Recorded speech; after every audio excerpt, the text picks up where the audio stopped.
was a large, heavy warhead, and it went to the unprecedented height of almost 2,800 miles or 4,500 kilometers, and that is 10 times higher than the orbit of the International Space Station. Scientists at the Union of Concerned Scientists in the United States calculated that this latest North Korean missile test had a potential range now of more than 8,000 miles, and that means it could reach any place in the United States. The growing threat of North Korea finally achieving the technology to mount a nuclear warhead on one of its missiles that could hurt the United States echoes the American fear of nuclear war 34 years ago. That's when Ronald Reagan was U.S. president, and on March 23rd, 1983, 3 decades ago, President Reagan proposed a strategic defense initiative known then as SDI. It would use ground-based and space-based systems to protect the United States from attack by strategic nuclear ballistic missiles launched, then they were worried, from the Soviet Union. Given the repeating echo through time of more nuclear war concerns, tonight I want to share an alleged government document that was leaked some time ago to Bob and Ryan Wood in their Majestic 12 Documents project. Not many people know about this document. It is entitled, quote, Edward Teller's Pitch to President Reagan for SDI, the Strategic Defense Initiative, and Edward Teller was the physicist put in charge of the SDI program that came to be known as Star Wars by Ronald Reagan. Now, the date of this document is definitely July 2nd, but there is controversy about whether it was 1981, 82, or 83. But this is the period of time when SDI research and technologies were paving the way for some of our anti-ballistic missile systems that have developed and evolved to today. SDI was dubbed Star Wars because of George Lucas's famous 1977 Hollywood feature film about space wars. Edward Teller's memorandum to President Reagan begins with a warning, and it is reminiscent of E. Howard Hunt's answer to Attorney Douglas Caddy that I talked about last week on this YouTube channel. And this was the moment when the attorney Caddy asked Hunt after a dinner when Hunt was going to go to prison the next day because of the Watergate break-in, why was JFK assassinated? And Hunt answered, quote, because he wanted to give the Soviets our greatest secret about the alien presence, close quote. Teller, Edward Teller, the physicist, 34 years ago, began his memorandum to President Reagan also with a kind of similar warning. I wish to bring to your attention a very real and dangerous situation that threatens not only us, the world, but our very existence as a race. There is a new and alarming development of which I am compelled to inform you. A menace greater than the nuclear arms race exists. It does not originate here on Earth, but comes from space itself. The agent of mass destruction has no reasoning psychology other than the ultimate destruction of our civilization and our way of life as we know it. Close quote. The fact that outer space threat is not defined more in this remarkable alleged government document implies that President Reagan had already been briefed about the nature of the cosmic menace.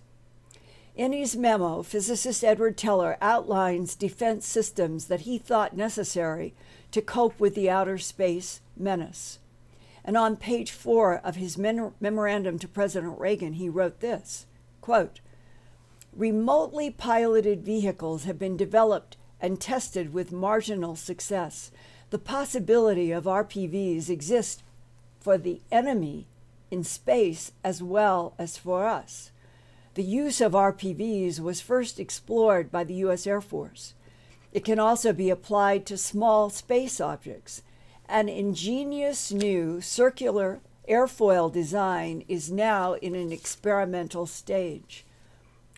At that point, with that quote, is Dr. Edward Teller saying to Reagan in his memo, alluding to what we know since 2007 as the mysterious, strange, bizarre dragonfly drones that I have reported so much about at Earthfiles. And why do I raise this question?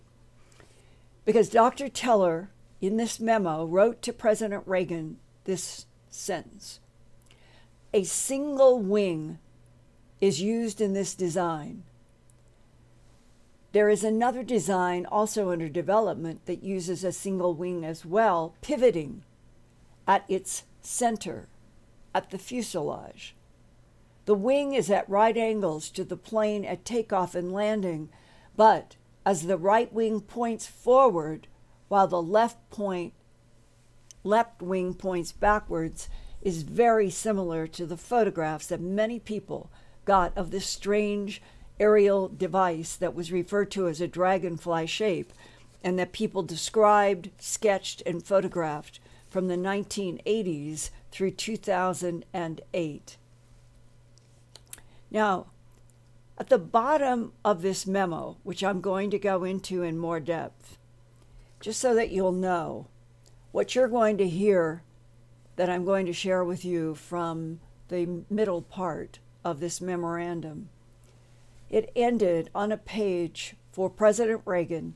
It was a box labeled yes, a box labeled no, for presidential approval, yes or no. This was like a bottom line memorandum from the top physicist in the United States in charge of SDI Star Wars to President Ronald Reagan about a cosmic menace, a threat. Now, what is interesting is in this copy that was leaked, those two rectangles, yes or no, are blank. Did President Reagan ever initial? Did he make a decision? Did he choose? Well, whatever happened, the Star Wars Strategic Defense Initiative program, as we have known, was approved in 1984 under Teller's direction. Now, here is more of Dr. Teller's memo to President Reagan. Some of this might actually shock people today because he isn't beating around the bush. Quote, "Obtaining critical information of this menace from outer space has been hard and time-consuming, and the facts seem to be tangled among dark threats of ultimate destruction. Our innate fear of the unknown has interfered with our ability to comprehend this menace. A space attack could be real in the near future, bringing with it the truth that our inaction global war could be immensely accelerated. No longer can the United States be in the position which it found itself in 1947. He's clearly talking about Roswell. This was realized, and in January 1950, President Truman made the decision to go ahead with the defense program exceeding in scope and cost of the Manhattan Project. And what that has to be referring to is Truman's creation of Majestic 12 and the Central Intelligence Agency on September 18, 1947, that whistleblower says was specifically created because of the crashes and the retrievals of outer space craft, bodies both alive and dead, and the goal that we had to try to get this technology and back engineer it as fast as we could. Late in President Eisenhower's office, this is continuing with Dr. Teller. So he's now talking about when Eisenhower was president. Several attempts were made to limit further development by prohibiting the testing of space defense weapons, meaning going beyond the Manhattan Project, going beyond what Truman had set in motion, that Eisenhower wanted to pull back the reins. A moratorium was entered into, a gentleman's agreement, whereby Russia and the United States concurred that nuclear weapons testing be halted until further notice. The Defense Department could continue classification, and he put that in quotes, classification of critically key information of knowledge collected on 1947, and therefore its secrecy in its present form, meaning whatever classifications in security, top secret, majestic 12, magic ultra, whatever was used. Teller is saying those classifications could continue for some of the work that he wanted Reagan to sign off on. But this is what Teller says next. Quote, "The real danger is the existence of secrecy that cannot be kept secret forever. It is vital to the program that scientists should perceive the danger now before it is too late. What is at stake is not only the prevention of defeat, but the prevention of cosmic war." Direct words quote in the memorandum from Teller to Reagan. He goes on, space defense plays important roles in military affairs, particularly in communications and intelligence gathering. Both of these functions apt to become increasingly important in the future. An extension of our information gathering, including continuous surveillance of deep space, should have high priority. This could be done in two ways. One is to increase our ability to launch satellites of all needed varieties within a short time. The other is to provide decoys in space, thereby multiplying the number of targets the enemy would have to knock out, meaning of us, of our satellites. If we had those that were up there that were mock, they were decoys, and that might help confuse and slow down a cosmic menace enemy. A combination of these two procedures could, indeed, avert the enemy from taking out all of our space vehicles. A third possibility is to prepare retaliation against the enemy from space by destroying their space vehicles. But at least in regard to the important item of information gathering, this enemy relies on stealth more than their spacecraft compared to us. Therefore, emphasis on the first two approaches is recommended. In preparing decoys for space vehicles, the main objective would be for decoys to look like space vehicles that function like real ones. On the whole, this is not difficult. Usually the main problem with a decoy is its mass. In order for a decoy to be inexpensive, it must be light. But usually the lightweight gives it away if you're trying to deceive the enemy. For instance, in meeting air resistance, a lighter vehicle is more easily slowed down. Exceedingly little air resistance is encountered by space vehicles. Therefore, lightweight decoys for space vehicles are more feasible than decoys for almost any other application. Remotely piloted vehicles, and that here he puts in parens RPVs, have been developed and tested with marginal success. The possibility of RVPs exists for the enemy as well as for us. The use of RPVs was first explored by the U.S. Air Force. It can also be applied to small space objects. There is the possibility that chemical and biological warfare may be used by the enemy. The fact that these forms of warfare may be inflicted upon us from space only fires my persistence in having the President consider my proposal seriously for a broad and comprehensive space defense initiative. Particle beams are effective over vast distances, and they could aid in space defense against intruding enemy spacecraft. Close quote.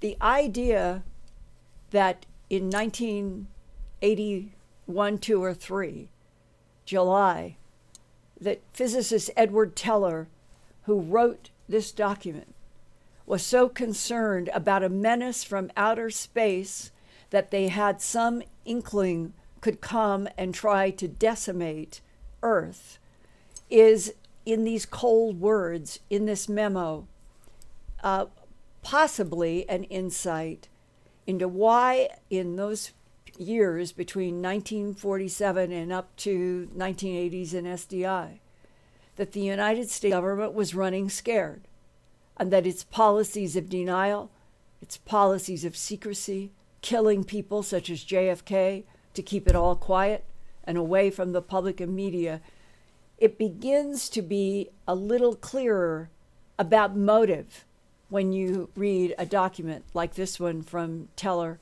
to Reagan. Why hasn't this document been on the front pages of the New York Times or the Guardian in the UK? It is manipulation. We have had really successful counterintelligence about the entire subject of the alien presence, as E. Howard Hunt said to Douglas Caddy. President Truman put those words in those documents back in the 40s, at all costs, the national security interests of keeping everything about ETs and their craft away from the public and the media. It was that vital, and at all costs included, if necessary, to terminate people who were a threat to that national security, as defined by Truman, then Eisenhower, to Kennedy, and then later this extraordinary dialogue on paper from Edward Teller to Ronald Reagan. Before I go to your questions, I would like to share just one personal experience that I had that relates to all of this, and I think helps reinforce that this document is real. The threat of a menace from outer space has been real for 70 years, and that it comes down to a conference that I attended, and I believe that the conference was in 1985. And a man came up to me, and he introduced himself. He said that he was a physicist. He worked in a university, gave me a card, and said that he wanted me to know that physicist Edward Teller had approached him, the physicist, at a social gathering. His wife had been there, other people. It was a social gathering. But Edward Teller had come up to him and said, "May I talk with you for a few minutes?" And they went off by themselves. And Edward Teller said to the physicist, "I very much respect the work that you are doing," which was in a very specific aspect that would relate to space in general. And he said, "And I would like you to join me in a very special project that I am doing now." And he said, "I want you to know that money would be no object. Any equipment, anything that you wanted, I can provide." And the physicist said, I had never heard words like this before. And I said, "Where are you doing this work?" And Edward Teller said, "Well, you would have to sign a non-disclosure agreement, and you would have to be willing to leave your home for 2 or 3 years." And the physicist said, "Leave my wife and my children, my home for 2 or 3 years? Well, what are you talking about? Where would we be doing this work?" And Teller leaned forward. In the room was abuzz with people talking. But he leaned forward and he said, "Remember, you would have all the money and anything that you wanted.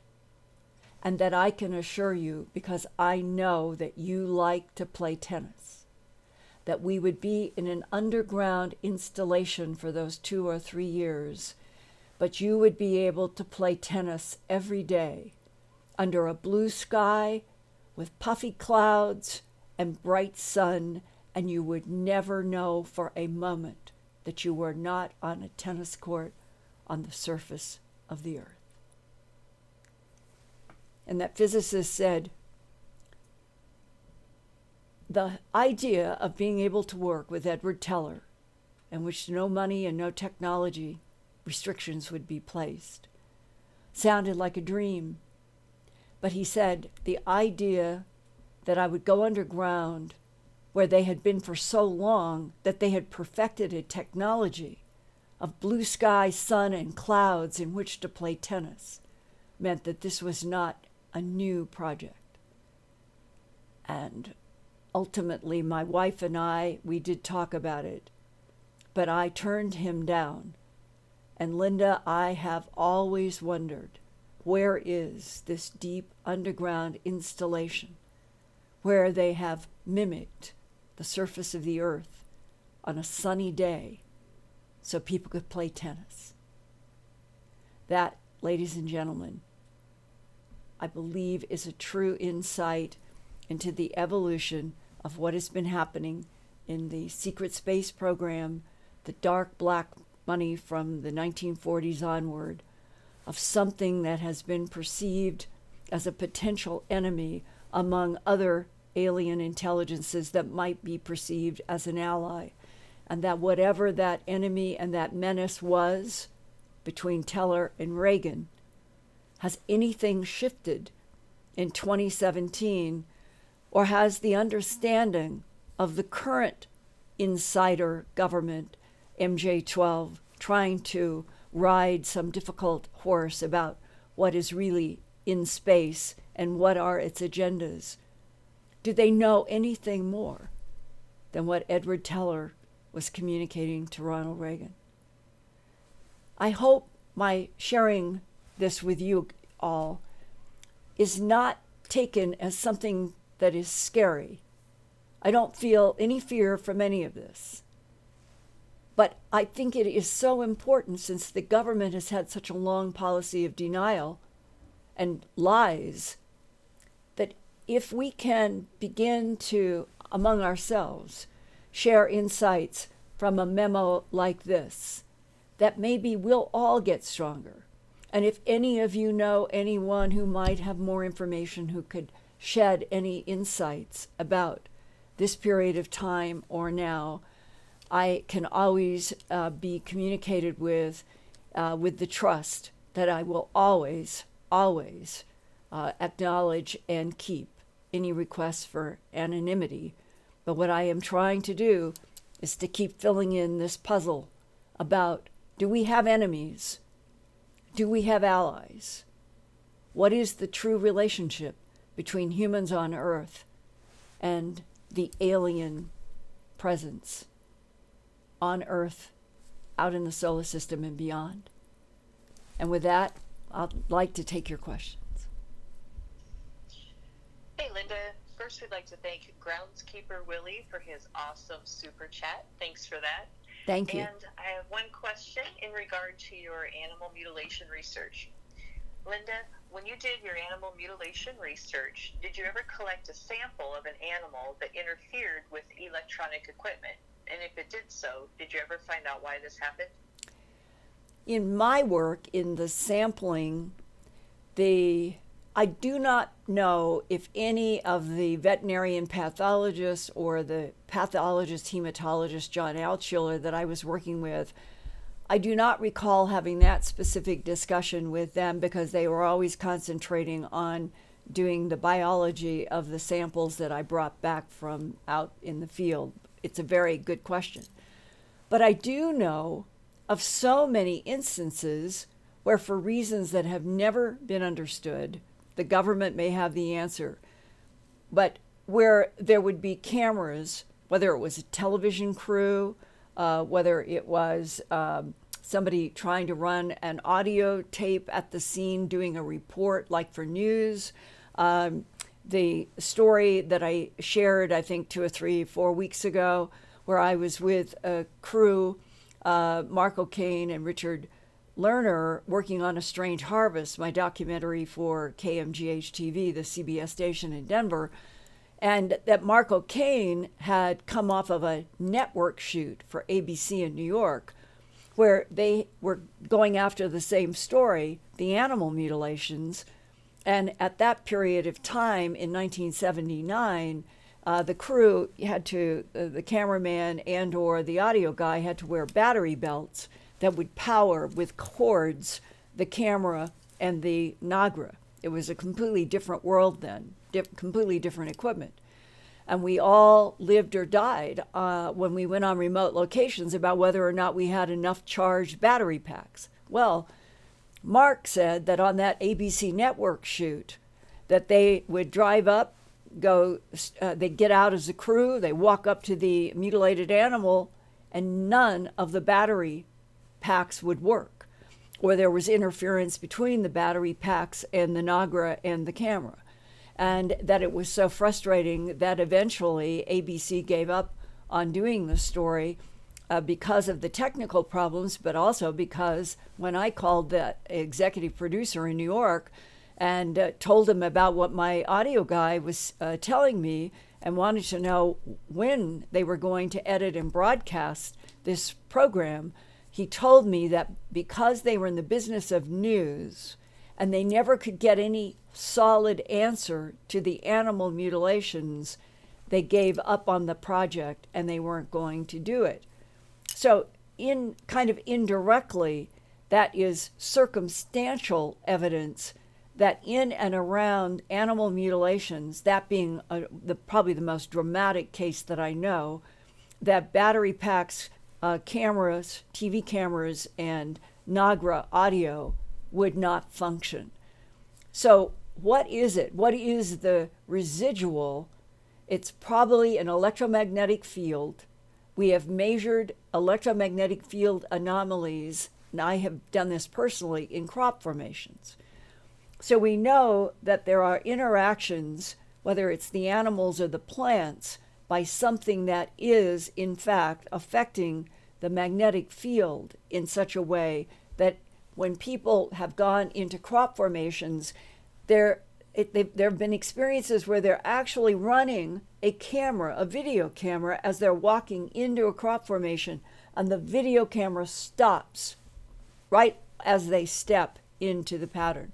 So there are those kinds of dramatic pieces of evidence, but the questioner, you are right that it would be, and it would have been so good if there had been controlled experiments in and around to see what would happen if we specifically took different parts of an animal, or we took a physicist out and took electromagnetic functioning equipment so that a physicist could continue to test what would happen in the presence of a mutilated animal. Maybe it's something that somebody can still do today. Thank you for that. Good question. So I have another question, is how often does Linda dream of UFOs? I have never dreamed of UFOs, I do not believe, in my life. I have had occasionally very, very vivid dreams, and interestingly enough, if I have a vivid dream, usually what's in the dream comes true. My mother was the same way. But neither my mother nor I ever have remembered, she didn't remember dreams often, and I don't either. So I have not been a person who has had a vivid dream life. But I've had enough dreams that were either anticipation or warning, but nothing. I have never dreamed about animal mutilations. I have never dreamed about any of the entities that are known, and I have not dreamed about UFOs. Here's another question for you, Linda. Have you or would you ever use remote viewing for your research? Yes, I have. Bob and Ryan Wood have reached out to remote viewers on several of the investigations that they have done about where they got maybe a letter that in a particular place in Utah there might have been a crash that's been covered up or something. And they will reach out to Joe McMoneagle, is who they used for a long time. Joe is now retired, but because Bob and Ryan were reaching out to Joe McMoneagle to just see what could be found on some of these provocative communications from people out in the world, a case that came to me, this was in Utah. I have a series of reports about this at my news website, earthfiles.com. If you go into the quick search and you put in all caps, D as in dog, R as in Rose, E as in Edward, S as in Sam. It was an acronym, DRESS. You will find a series of reports that I did about this, including the sketch and the information that came from Joe McMoneagle when I signed up, paid him a fee, and I just had a latitude, longitude on a 3x5 card that was in an envelope. His office had a process where they would receive when people hired Joe to do remote viewing. So I knew that's all that was on that card. And about a week or so later, I got a call from his office saying that they were sending me his report. And now what was so interesting and has never been proved by going on an archaeological dig, but what he got in remote viewing was that a craft, triangular shaped craft, was so big and had come down in this very specific latitude and longitude that I had been there physically trying to investigate, had interviewed people who had some information about some kind of UFO activity, but that it had been so big that the government buried it. And that why there were anomalies in this particular area where people had seen lots of UFOs was because there was this huge triangular craft buried underground at this facility. Now, there came discussion about, can we go into there? Can we take something like an archaeological field unit and dig and see if we could find? Well, as often is the case, for those of you who may not have tried to do investigations in some places, you will find that whether it's the underground pyramid in Alaska or this place in Dress or others, they end up being federal property, and you have to get approval. And that going through the process of getting approval to do archaeological digs on federal lands can be one of those rabbit holes where you start going down trying to get approval, spending a lot of time and money, and you're never going to get it. And eventually, that story still remains with that question mark: could there be something underground at this facility in Utah? And I've always wondered, because that was one of the remote viewing helps that I got on a case, and that's what he came up with. So I think our last question, do you feel like one more? Yeah. All right, so the last question of the night would be, so Linda, will Tom DeLonge deliver? I do not know what Tom DeLonge is going to do now. I am assuming that he is serious. I'm assuming that he does have people working with him that have some connections to agencies. My hesitation is that I know that 2 years ago, when he and I talked for about a combined 5 hours about the direction he was going then, as I've mentioned on previous sessions here, that his first idea to me seemed like such a good one.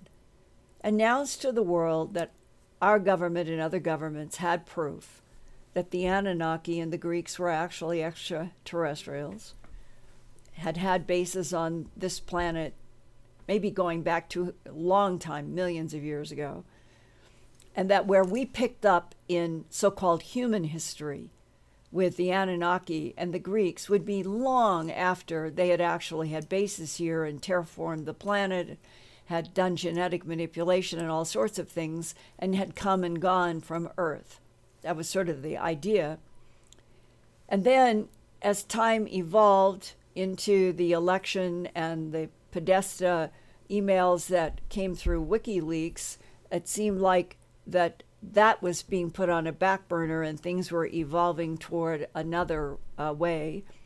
And today, we now have a month ago, the presentation having to do with his creating To the Stars Academy, with the goal, as I understand it, to make, back engineer, produce some kind of a craft that could be spacefaring, and that he would like to have the world public be involved with the creation of that. So in 2 years, there was a big change. I don't know precisely why the change. And if there's been that much change between January of 2016 and December of 2017, when you look at 2018, what more could happen? How much more changes could there be? And it's the change, the whole changing evolution of how is this fact, this truth going to be presented to the world. We're not alone in this universe. We've never been alone in this universe. And that when E. Howard Hunt answered Attorney Douglas Caddy about why was JFK assassinated, because he wanted to open up the alien presence with the Soviet Union. I think that is definitely a truth. But what are the reasons for why the policies of denial and secrecy? And that's why tonight I began with this memo that, to me, I think that there are keen insights in this memo from 81, 82, or 83 between Edward Teller and Ronald Reagan. And those insights may be the same relevant reasons today that the story keeps changing and the policies of denial continue to stay in place. But for all of you coming to my Earthfiles.com and this YouTube channel and the discussions we're having now on a weekly basis, I think it must be clear that you and I and a lot of other people on this planet are way past the policies of denial and lies to what? Protect us? To protect national security? I don't think that policies of denials and lies protect national security. I think they weaken us. And that's why I hope and pray that maybe in 2018, no matter which direction it comes from, we're going to finally get that big headline, we're not alone in this universe. And after that, maybe some truth. So thank you, everybody. I hope that you find this valuable and that you'll continue to keep coming back. Thank you.